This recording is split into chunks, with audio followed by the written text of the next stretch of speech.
Hey band, choir, and orchestra directors. Today let's talk about how to help your students feel comfortable and confident playing or singing on their own.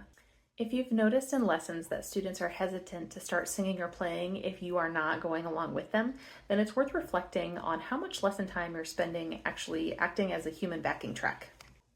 For me personally, I know as a young teacher especially, I overused demonstration as a teaching tool. I thought that I was helping.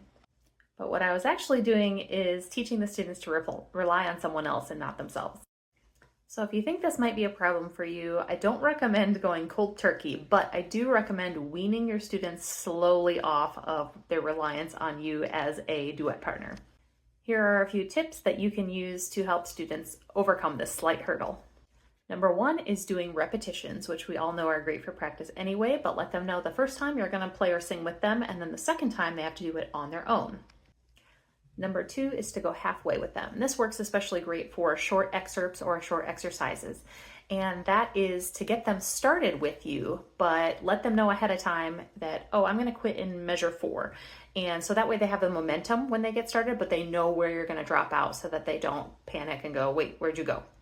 And finally, if you have students who are very, very unconfident, then you can start to go every other measure. So you can say, hey, I'm going to start with you in this measure. I'm going to let you go on this measure on your own, and then I'll come back in measure 3. And then you expand that to every third measure, then to every fourth measure until students are confidently making it all the way through on their own. In the beginning, especially as students are developing this independence, it's important to remember that they might make a few more mistakes than they would if you were playing or singing along with them. But that is totally okay because our goal is to make independent, confident musicians, not for them to be perfect all the time. If you have other tips for increasing your students' confidence, I would love to hear them in the comments. And that's it for today. I'll catch you next time.